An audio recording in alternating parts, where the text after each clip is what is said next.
dan alat kesehatan.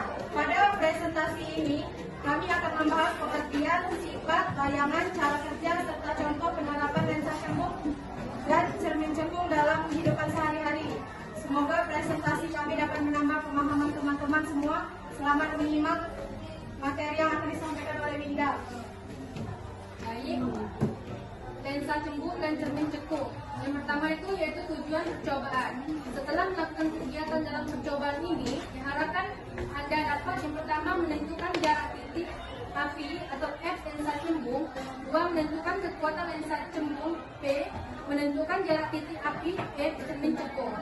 Alat dan bahannya yaitu yang pertama meja optik lengkap, yang kedua lensa cembung, yang ketiga cermin cembung, yang keempat layar, yang kelima sumber cahaya lilin atau lampu.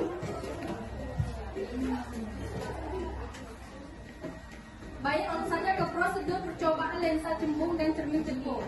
A. Susunkan lensa pada dudukannya dan letakkan di antara layar dan sumber cahaya.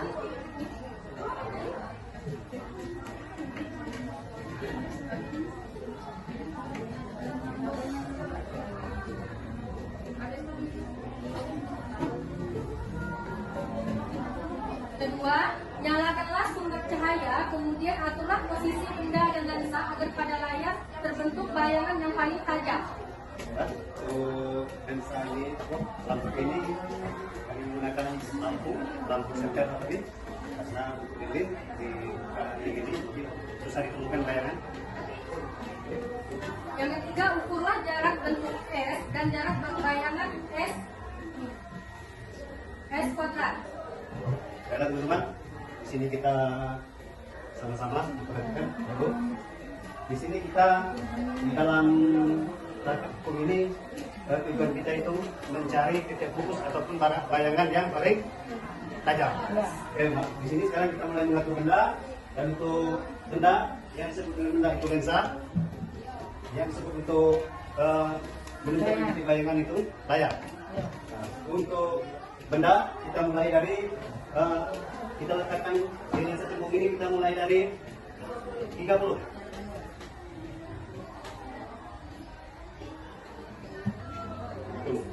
Dan sini kita lihat apakah sudah tajam belum?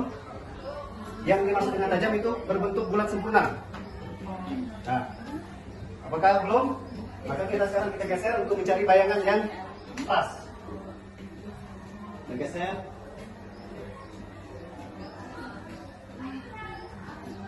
Ini sudah terlihat sempurna apa belum? Sempurna. Nah, jadi kita lihat di sini ada mistar. Untuk mistar di sini kita lihat di sini untuk jarak benda, dan di sebelah kanan kami itu untuk jarak bayangan.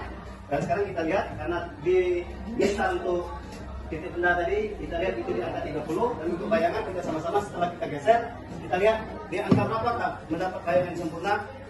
Di sini terlihat di angka 15. Tulis untuk yang pertama 1. Jarak bayangan itu lebih kurang 15.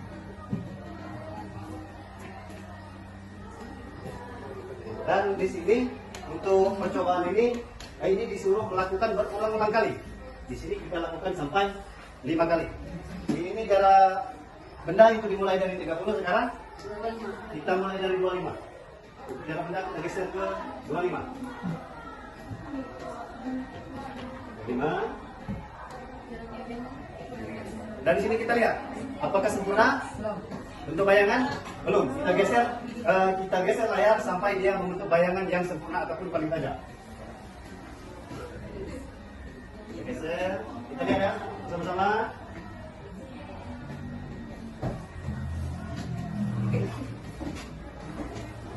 Apakah sudah terlihat bentuk bayangan yang sempurna? Teman-teman, Bu? Sudah jelas? Sudah jelas?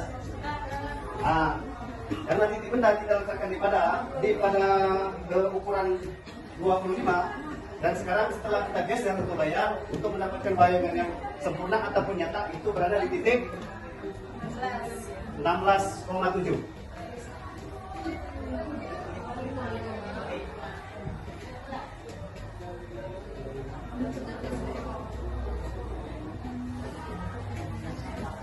Dan untuk selanjutnya kita lakukan percobaan lagi.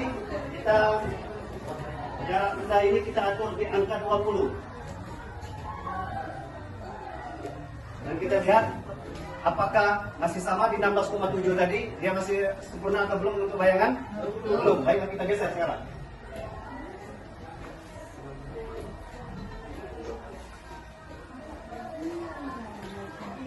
Sudah terlihat bayangan? Sempurna dan nyata?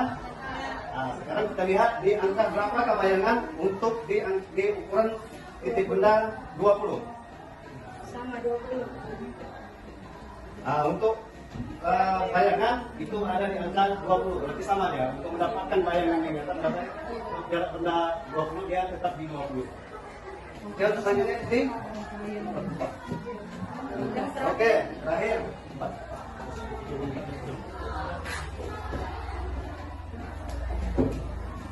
Oke, yang terakhir kita akan melakukan percobaan. Titik benda kita atur di jarak 15.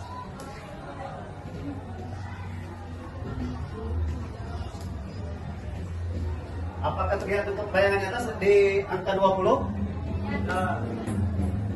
Bulat, sempurna belum kan? Jadi sekarang kita geser di angka berapa yang akan mendapatkan bayangan yang nyata? Tuh.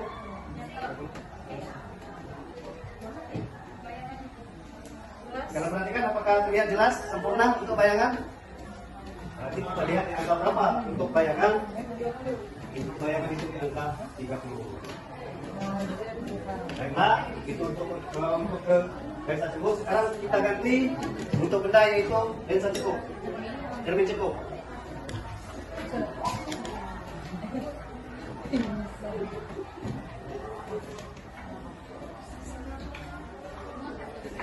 Untuk cermin cukup ini kita samakan dengan lensa cukup. Kita titik benda itu kita mulai dari 30.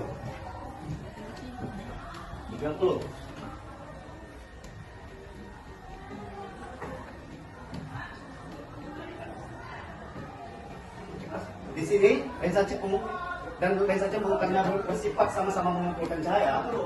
Di sini kita lihat untuk di titik benda di 30 dan untuk di sini jarak bayangan berapa ini? 4. Dia belum membentuk cahaya. Sekarang kita geser sampai di angka berapa untuk jarak bayangan sampai membentuk bayangan?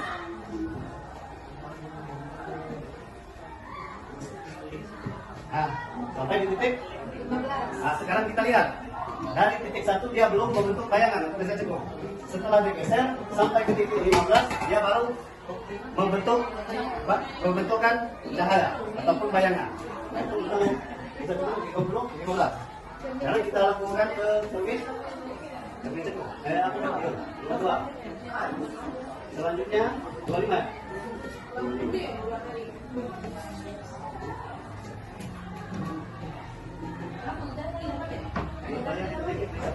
Sama seperti tadi.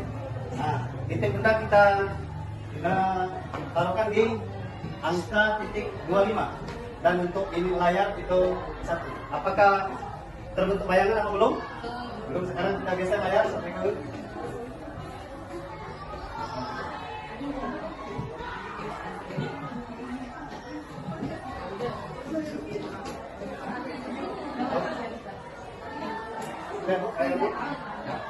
sekarang dari 1 belum terbentuk bayangan dan setelah digeser sampai ke angka berapa kalian membentuk bayangan atau membentuk bayangan sampai di angka 16,7 juga.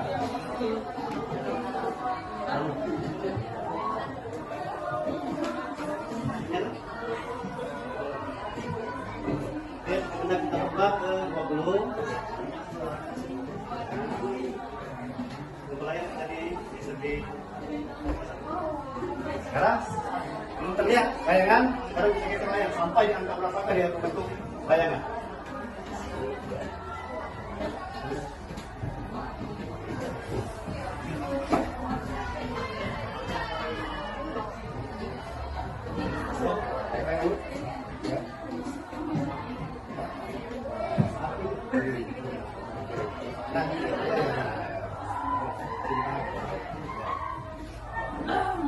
Sudah terlihat bayangan?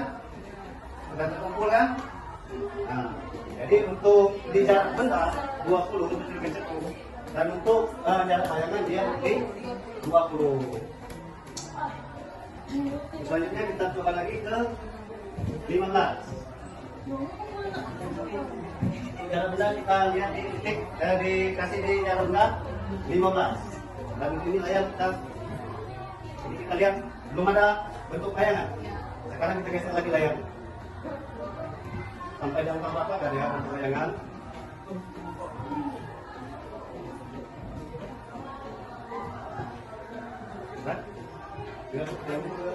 Lihat bayangan? Lihat. Nah, setelah digeser layar ini maka terbentuk bayangan atau terkumpulnya bayangan. Sekarang kita lihat ada berapa gak ada bayangan? 30.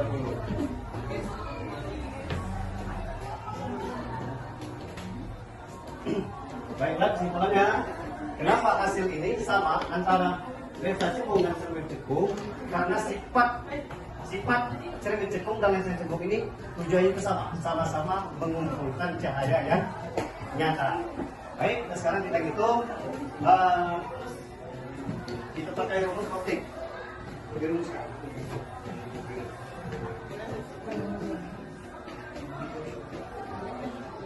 Untuk rumus lensa cembung dan lensa cekung, di sini kita pakai rumus 1M sama dengan 1 per S ditambah 1 per S kuadrat.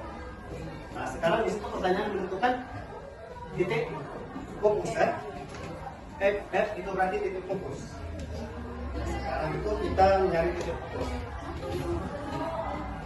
Untuk rumus titik fokus itu kita akan menggunakan F sama dengan S kali S 1 S ditambah S plus 1. Sekarang kita tentukan, karena di sini jarak benda dan bayangan sudah kita temukan. Sekarang kita masukkan S adalah jarak benda, jadi 30. Dan untuk jarak bayangan di sini kita tahu itu 15 dikali 15. Sama di sini kita lihat juga jarak bayangan 30. Bayangan 30 di sini berubah jadi positif. No. 30. 15. No, jangan no. Nah, sekarang kita kalikan 30 kali 15 sama dengan 450.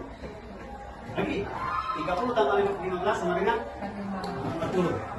Jadi ya 5. 450 bagi 45 berarti 10 cm untuk sini. Ini untuk karena di sini itu untuk seluruh jarak layar untuk itu titik fokus yang menggunakan yaitu 10 untuk sama dengan 10 cm. Sekarang sudah ketemu rumus titik fokus. Sekarang kita akan menentukan S kuadrat yaitu titik bayangan. Sekarang kita coba kita beri contoh satu untuk mencari bayangan. Untuk rumus kita pakai ini. Nah, 1 per X sama dengan 1 per S ditambah 1 per S kuadrat. Kitanya di sini adalah jarak bayangan. Sekarang kita rumuskan 1 per F. 1 per F. Nah, kita tahu untuk F1 per F berarti sama dengan 1 per F ini 1 per 10 ya, 1 per 10 dikurang 1 jarak benda per 30 sama dengan sini 10 bagi 3 kan? 3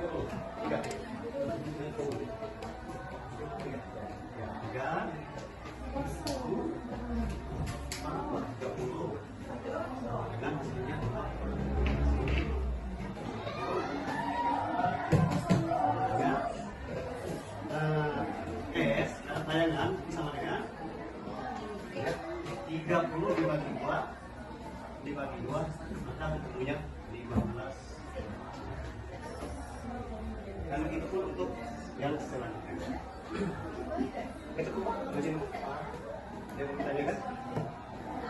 Untuk kelompok yang lain, Bu? Cermin cekung sama? jalannya sama. Karena Itulah rumusnya kalau sama. anjing soalnya. Jangan untuk menentukan dia rumus kita pakai rumus. Ini kita karena kita sudah tahu antara jarak bayangan dan jarak kita, maka kita akan menentukan kita pakai rumus. Ini. Nah, setelah untuk kita menentukan jarak bayangan, karena di sini jarak kita 30, dari mana kita mendapatkan jarak bayangan ini? Sesuai dengan ukuran, kalau dirumuskan kita pakai rumus ini. Akan ketemu. Ada yang lain? Untuk lensa cembung dan semi cembung sama, karena sifat kedua lensa ini sama-sama mengumpulkan cahaya yang nyata. Tergantung kita meletakkan titik benda. Kalau kita meletakkan titik benda yang pas, maka hasilnya akan akurat. Nah, sama. Iya sama. Sama. Terus kalau sesuai dengan itu sama. Jalannya pun sama. Bisa sama kan hasilnya sama. Iya. Kalau kita menentukan tidak fokus sama. Kalau kita menentukan jarak bayangan, kalau kita pakai rumus, kita pakai rumus ini sama. Yang lain, ada yang ditanyakan untuk kelompok ini? Tidak ada yang mau pertanyaan ya? Ya. Sudah praktek juga?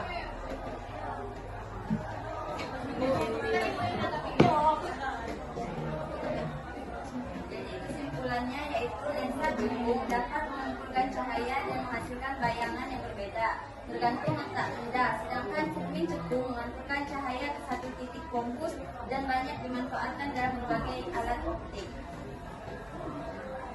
Demikianlah presentasi dari kelompok kami mengenai lensa cembung dan cermin cekung. Kami mohon maaf apabila masih terdapat kekurangan dalam penyampaian materi. Terima kasih atas perhatiannya. Saya ucapkan wassalamualaikum warahmatullahi wabarakatuh. Waalaikumsalam.